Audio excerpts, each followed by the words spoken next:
Born on May 10, 1938, right here in McMinnville, Perry Stubberfield took an interest in sports at a young age.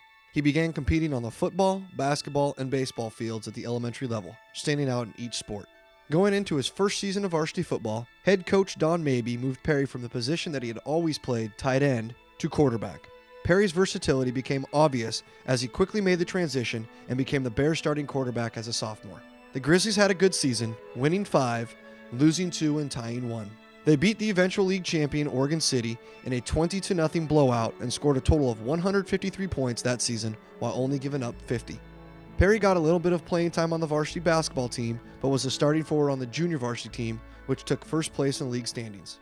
When spring came, he competed on the varsity baseball team as the first baseman, in addition to being the team's manager. As junior class president, Perry led the football team to a 5-3 record, which was good for second place in league. Unfortunately for Perry, at the end of the season he severely injured his back, resulting in a spinal fusion and holding him out of sports for most of the rest of the year. Stubberfield wouldn't let it stop him as he played through the pain, seeing some minutes on the basketball and baseball teams. He helped the basketball team go 14-3, only one win away from the state playoffs.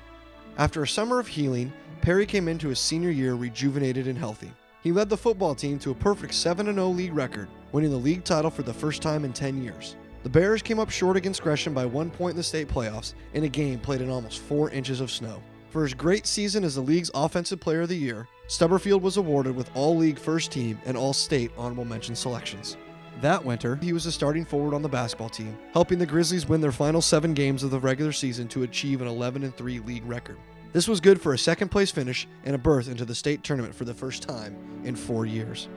As the starting first baseman, Perry led both the team and league in batting percentage and the Bears to the league championship in baseball. He was selected onto the All-League and All-State First Team, while being voted Most Athletic Male by MHS. Though the Grizzlies did not win any state titles, Perry ended a fantastic year in high school career with 2 league championships and 3 state playoff appearances. Upon graduating from Mac High in 1956, Stubberfield participated on the American Legion baseball team, where he was selected to the All-Regional First Team. Also that summer, the University of Oregon recruited Perry for football and baseball due to his versatility and athleticism in every sport. Head Oregon football coach Len Casanova and he decided it would be best for Perry to attend Monterey Peninsula College in Monterey, California, a sister school of theirs, as a freshman because of the extra playing time he would get running Oregon's offensive and defensive playbook. Perry won the starting quarterback spot as only a freshman. However, after only a few games, he seriously injured his back once again. After a second spinal fusion operation, doctors decided that Perry's days of playing football were unfortunately over. He quickly returned to McMinnville and attended Linfield College as a sophomore in order to achieve an education degree. Perry lived for athletics and didn't want his sports career to end, so he tried out for and made the Linfield JV baseball team. But his mobility just wasn't the same, so he decided to take the doctor's advice. From then on, he focused his knowledge and love for sports in a new direction by coaching Babe Ruth baseball in McMinnville while earning his master's degree from Linfield. After his graduation in 1962, Stubberfield took on another coaching position with the American Legion baseball team while teaching and coaching 3 sports at McMinnville Junior High School. In the fall of 1967, Perry moved over to MHS, where he began teaching communications while coaching football and baseball at the varsity level. In football, he started as assistant under his coach and mentor Don Mabey. Perry learned a lot from Don, and he quickly became a great asset to the players and coaches as a lead assistant for almost 2 decades. After the retirement of head baseball coach Loyal Scooter Rich in 1968, Perry was the obvious shoo-in as his worthy replacement, and it didn't take long for Stubberfield to achieve great success. He was the back-to-back winner of the league's Coach of the Year award in 1970 and 71. Perry would go on to win that award 4 more times in his career, as well as be nominated for the State Coach of the Year award a total of 7 times while being runner-up for the award 3 times. He was selected as the All-State team's head coach twice, both times his team sweeping the opposition. His teams captured 6 league championships and 5 second-place finishes in 14 seasons. He took 6 teams to the state playoffs, 2 of which were 1 win away from the finals, and 3 other teams only missed a playoff berth by 1 game. In 1980, Perry was awarded State's Coach of the Year award as well as the National High School Baseball Coach of the Year award for taking a team with little expectation, 1 win from the state playoffs. Perry built such a strong, tightly knit baseball team year after year by doing chemistry building exercises like taking them on trips every summer so they could compete against other top schools while seeing the country together. Perry was without question one of the very best baseball coaches the state of Oregon's ever had. He's in the High School Baseball Coaches Hall of Fame. He won an incredible number of games. He won 6 or 7 league championships. We were in the semifinals twice, came within one pitch of being in the state finals one year. He was an assistant football coach during that time and had an awful lot to do with the football team's success. Perry, I think, is thought by everyone as one of the very top baseball coaches the state's ever had. He was demanding and very disciplined and fair also, I think, and fun. He made the game fun for kids, and at the same time expected them to work hard every day and play hard. And I thought he taught the game really, really well. And it was very creative in the sport too, I think, and tried to do different things and adapted well to his personnel, to the kids he had every year, and just knew the game really well. He used to send people around in a car with a megaphone promoting the Legion games that night. He was also one of the first people that ended up making spring trips in the spring. So every spring we would go down to like Ashland and we would play Medford and Grants Pass and Roseburg. And how many people get to play in all those stadiums in a high school career?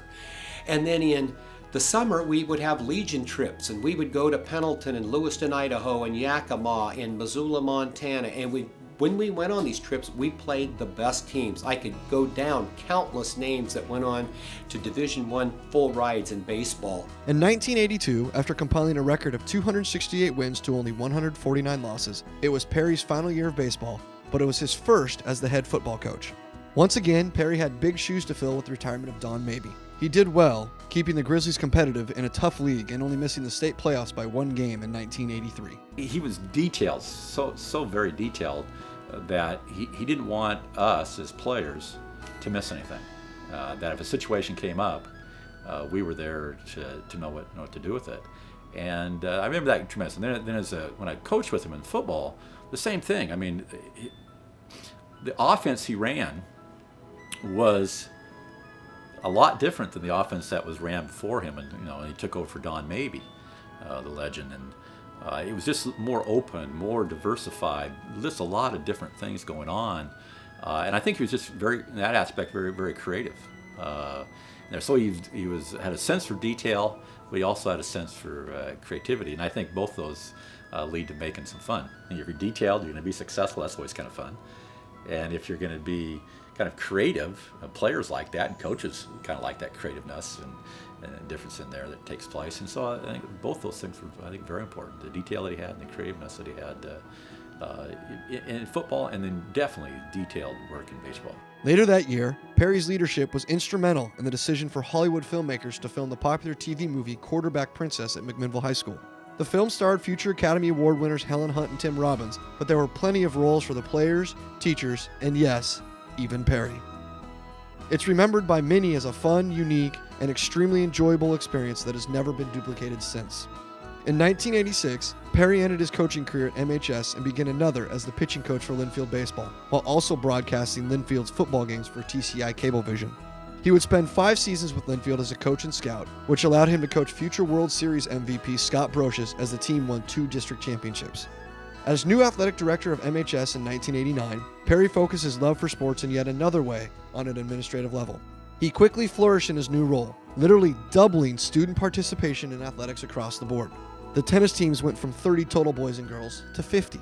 Cross country went from 18 total kids to 73. And every other athletic program saw a significant increase, all of which by over 150%.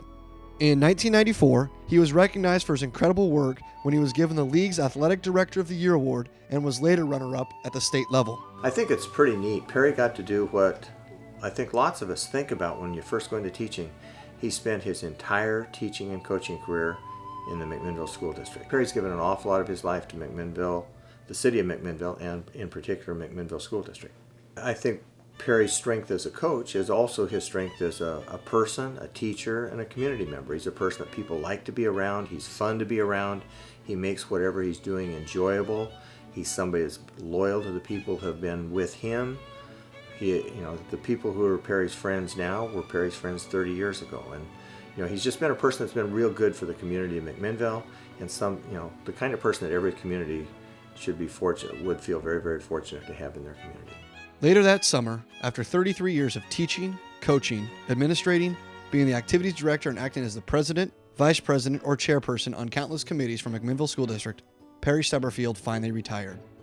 He had been shaping the minds and lives of the young for generations to come in multiple ways. From his playing days to teaching and coaching alongside those who shaped him, from long journeys that built unity, won championships and awards, to growing athletics as a whole in every sport. Never has a person completely dedicated their entire life to the city of McMinnville in as many ways as Perry Stubberfield has. Though his legacy speaks for itself, perhaps his greatest accomplishments are in the hearts and minds of all the lives he has touched.